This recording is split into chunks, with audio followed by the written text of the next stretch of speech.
Hello and welcome to Leave the Feed 30 Days of Disconnect. Today is day 19 and a very special guest, my lovely wife, Samantha Petrossi. Samantha, welcome to the show. Hi, James. Thanks for having me. Samantha, you're a strategist and expert in human insight, and you've been studying humanity through culture for years now. How did your journey start and where are you today? I didn't know strategy existed as a profession. And when I was a young kid, all I knew is I was really curious about the world around me. Like I would go to the library and take out books on psychology, a lot of times business psychology, which was an early interest of mine from a young age. And I thought maybe I would explore the realm of psychiatry or psychology. My dad's a therapist, so that kind of made sense to me in the early days.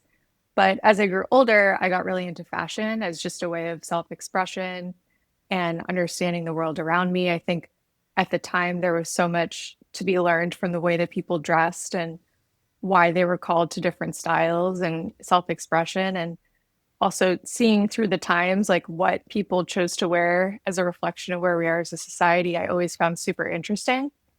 So I studied that in college and I thought I wanted to go into fashion journalism, ended up in fashion PR. And as it turns out, fashion PR isn't as deep and as maybe I'd hoped it would be. It was a little bit more about going to parties and getting people into Fashion Week and all that good stuff, which was like a really fun first type of job, but it wasn't exactly what I was interested in. So I was seeking this like deeper understanding of the human experience, but I also had a real love for business and entertainment culture. So I ended up at an entertainment agency called Endeavor, where we were basically helping connect brands with cultural properties. And that gave me more of an understanding of how to actually learn the discipline of strategy, even though I was always doing strategy in different aspects throughout my career. That was like my first real strategy role. And it was really interesting because we were at the forefront of culture. So we got to understand the shows that people were watching and the people they follow. So it expanded my world much further beyond fashion, which I loved. And then from there, I actually got more into the classical advertising space where I was working at ad agencies. I moved to Austin. Then I moved to LA more recently, working for a top agency in LA. And I love strategy. I mean, it helps me understand the world around me. I feel like it's a 24/7 job because you're always reflecting inward about why you do the things you do. And then you're also looking outward to try to understand the world around you. And that's the stuff that I would be doing anyways. Like that's what I would be doing for fun. So it's really cool that I get to do that as a profession. I love the idea of using strategy and becoming a strategist to look inward and also look outward and to find that balance. And I'm curious, like as a strategist, as someone who's been deeply ingrained in culture and bringing culture to life through brands, through partnerships, through different types of activations and storytelling, how have you seen the social media landscape unfold? And how have you seen that unfolding impact the ecosystem of culture? It's really interesting because when I first got into this industry, social media was just starting. I remember when Instagram first came out and it was all about how to create this perfect grid and this aspirational imagery. And then when TikTok came out, it introduced this whole new level of chaos. And it was basically the opposite of Instagram in that people didn't want to curate this perfect world. They just wanted to like let it all out. And I feel like we're still in that era now of TikTok, and TikTok has really dominated the landscape in a way that none of us could have predicted. And I think what's interesting for brands is when I first started, it was about helping brands break into an influence culture. And now I feel like it's so hard for brands to keep up with where things are going and to actually like insert themselves in a meaningful way, because it's one thing for a creator to create some type of viral content. It's another for a brand to try and do that. A lot of times it doesn't feel authentic. So I think that's really the trick of like where we are right now with working with brands and social media is how do you engage in a way that's like actually authentic to your brand and that doesn't just try to latch on to where the trends are going, but actually like has a unique voice within this landscape. And what's it been like with your own social media usage and adoption during this period?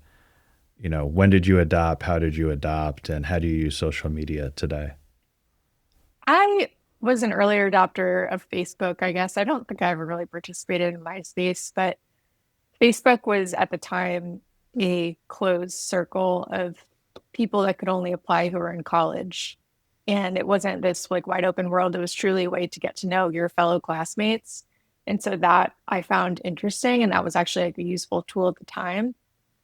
It also just wasn't that addictive. It was more of a thing that you would clock into once a week just to see if anyone had uploaded new photos. And then you'd clock out. You weren't really tempted to endlessly scroll. I think that Facebook didn't even have a feed at that point.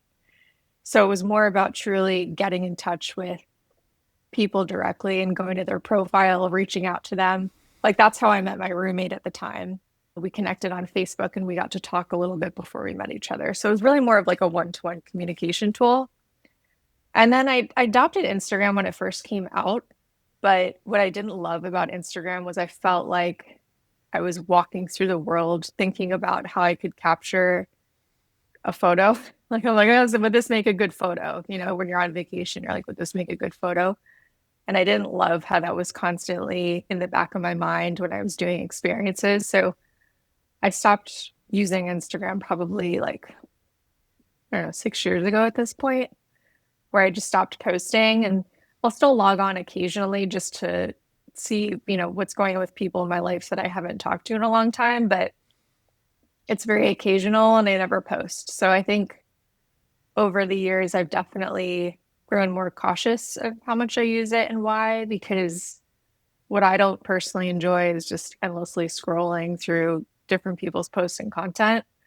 I find that to just not be a rewarding experience. It brings us to today's discussion, which is really about, surviving or thriving. And I feel like sometimes in this world, we can feel like we're all alone. And it could be you in a room with an ambition or a goal and feeling, how do I achieve this? I feel like I have the weight of the world on my shoulders. It could be the feeling of isolation from endless scrolling and just feeling like all these people are doing all of these awesome things. I don't measure up and it's causing me anxiety and depression. And, we're in this section on reconnecting with loved ones and how important it is to have that network of people behind you, those friends, those families, that inner circle. But sometimes before we can even get there, we really need to do some work on ourselves to make sure that we're available for those people, we're available to have those connections.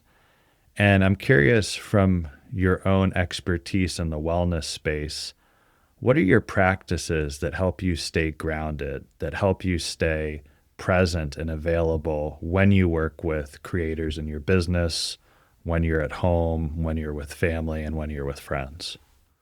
I definitely am a bit more of an introvert, so I need a lot of time to myself. And something that helped me was just doing a quick meditation in the morning before I leave for the day. I'm not perfect at it, but I've definitely gotten a lot better at making time for that in the morning.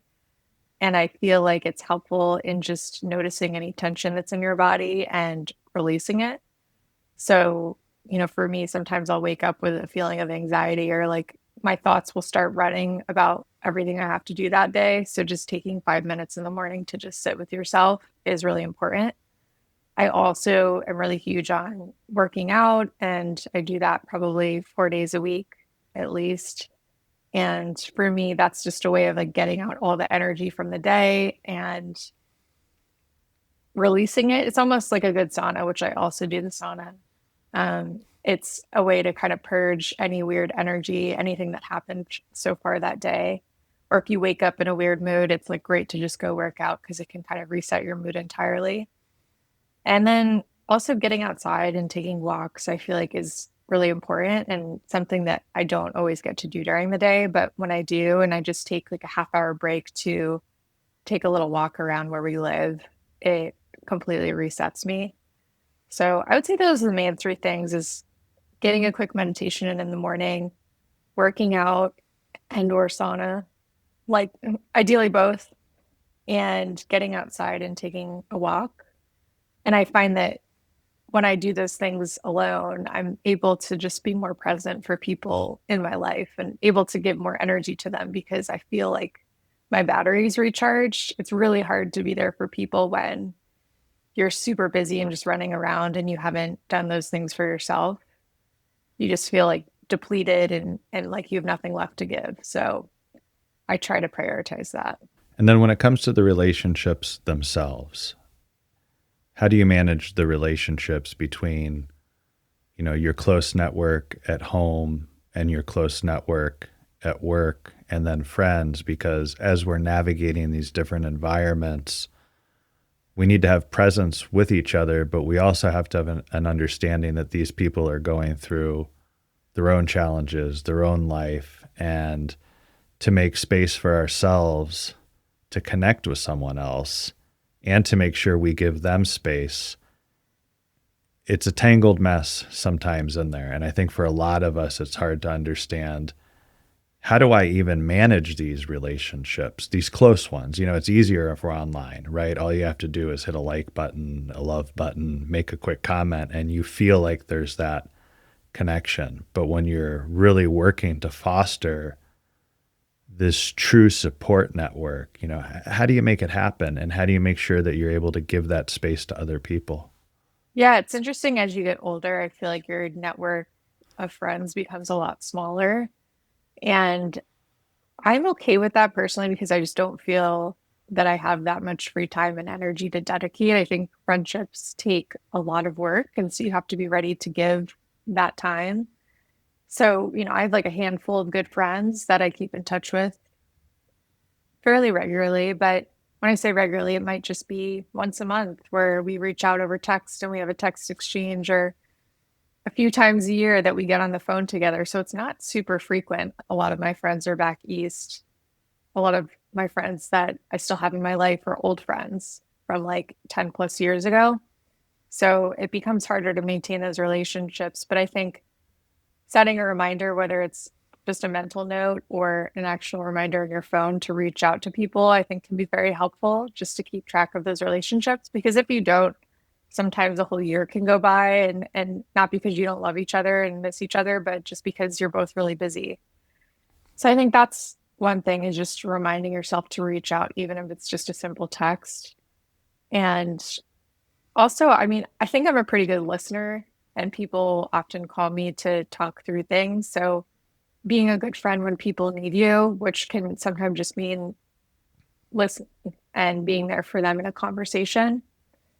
So that is often like the role that I play in my relationships. And then for family members, it's kind of the same thing, where you have to just make a constant effort to reach out because everyone's busy. I think not taking things too personally is also a big part of nurturing relationships. And if you don't hear from someone or they're not showing up for you in the way that you want them to, remembering that it's not something against you, it's just everyone's the most important character in their own life, you know? So that's really, I think, been the big learning for me, is to not take things personally and also to not be afraid to make the effort. I have, for example, standing phone calls with my parents like once a week just so that we have time to connect with each other, because my schedule is so busy that it's hard for me to just answer the phone if they might call on a random day. So that's helpful. And then being there for the really important moments in person. Like my family had a big reunion recently, and I made the effort to come out for that because there were people that were going to be there that I hadn't seen in 10 years, and I might not see them for another 10 years. So finding those in-person moments where it's really important for you to be there for people, I think, is another aspect to nurturing those relationships, because the reality is if you don't see people in person, it's really hard to maintain that connection.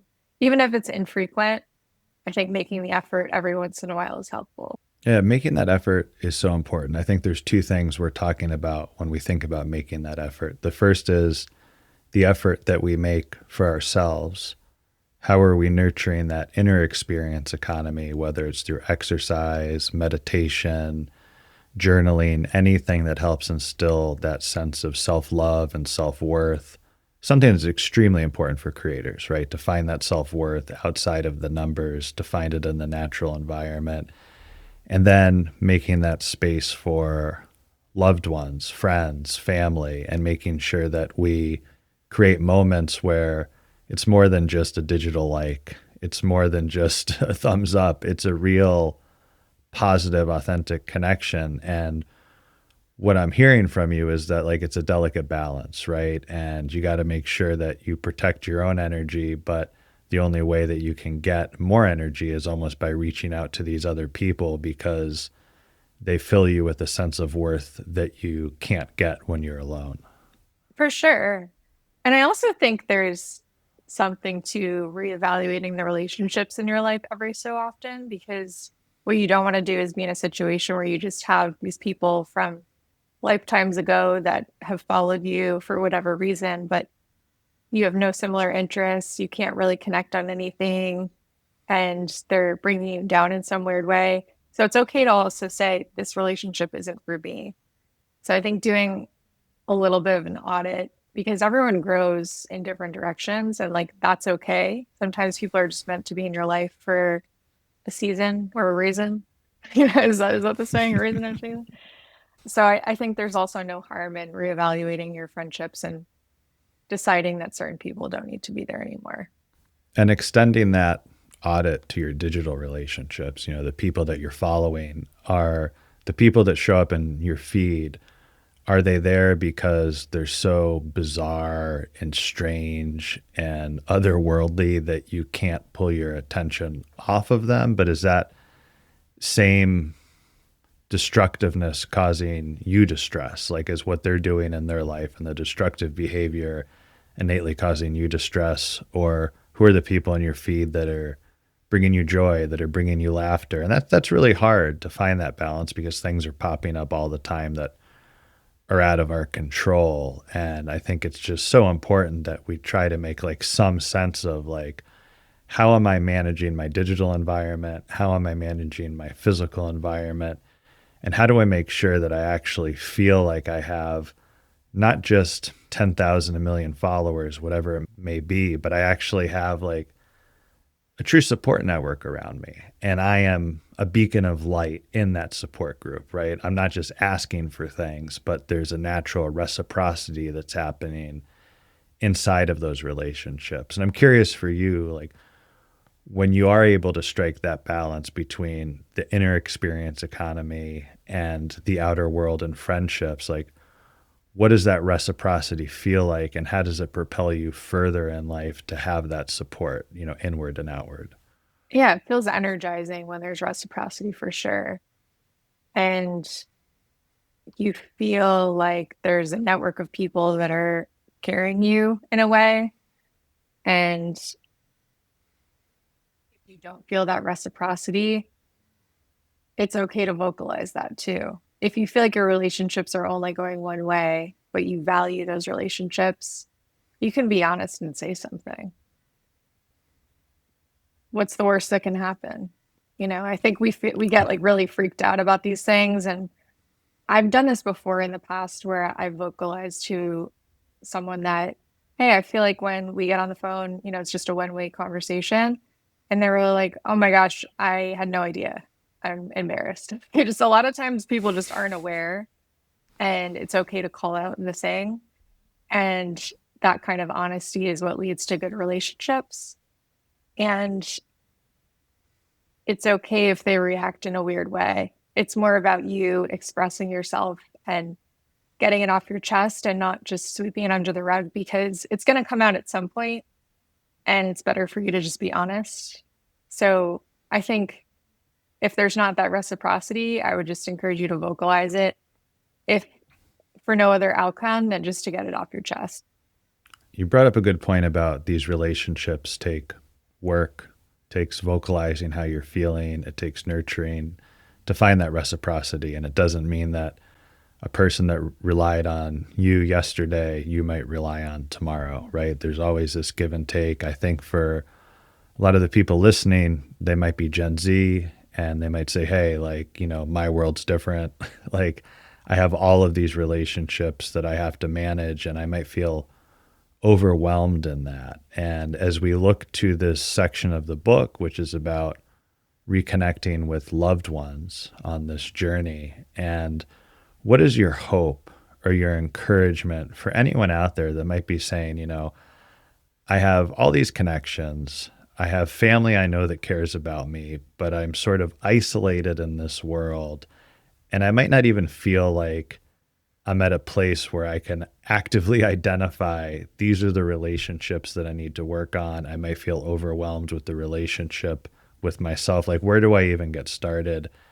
How do I begin to make myself available and present to identify and nurture this inner circle that's going to be so important for the future of my well-being and, my ability to create and make money doing so? Yeah.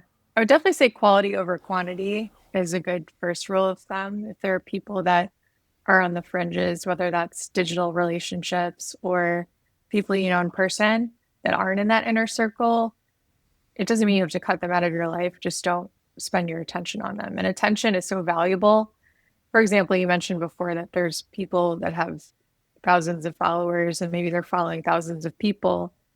But what percentage of those people do you actually admire and enjoy, or you just hate following them because you don't like them and you want to see them fail and you're hoping that they'll post something that will make you feel better about your own life? I think like doing first that kind of assessment of who are the people you're keeping in your life, whether it's digital or in real life, and do you truly have love for them, or are you just keeping them around for another weird motivation? And sometimes we don't realize that we're doing those things until we actually ask ourselves that honest question. So, I mean, I know people that follow people that they don't like. And so the question is, why are you doing that? Why are you inviting that negativity into your life? Or maybe it's not that you don't like them, but they're people that cause you jealousy or some other kind of pain. Maybe it's an ex that you're following. Like, why are you following them? You know what I mean? It's just a share of consciousness that you don't need to occupy. So I would say first focus on that inner circle and weed out those people that you're keeping in your life for another reason that's not for your higher good. And if you're confused about who to keep in that inner circle, just sitting with yourself and asking yourself, how does this person make me feel? And really listen to that feeling that comes up for you. You might start to feel a little queasy or anxious or elated, joyful, loving. Like those are very different emotions. And I think that will be a good guide to help you understand who is actually in your inner circle. And then next is setting up some kind of a system so that you can maintain touch and contact and not take it personally if that doesn't go both ways at first, but setting it up in such a way where you feel like you're reaching out regularly or you're showing up in person in a way that makes you feel good. And then finally, if you're not feeling that reciprocity, being honest and vocalizing that and sharing what you need from that relationship. And then it's up to you if that person can't meet your needs, whether it's friends or family. It's up to you if you want to continue putting in that energy. But always keeping in mind that like things aren't personal, people are just wrapped up in their own lives. So I think those would be the three recommendations that I would have for people to nurture those relationships. And also getting outside of your screen and into real life. I think the things that fill my cup so much are those IRL connections. For example, sometimes I go to a book club and there's always different random people that show up to that. And it's interesting because the people that show up, you're like, I would never choose to cross paths with you, but here we are. And isn't this like interesting? There's an element of serendipity that happens when you put yourself in a real life situation. And so how do you get outside of your comfort zone and just start showing up to things that can strike up a new friendship or a relationship? And doesn't have to be such a controlled environment where you know exactly what you're walking into. How do you push yourself to just show up to a thing and strike up a conversation with someone and see what happens from there?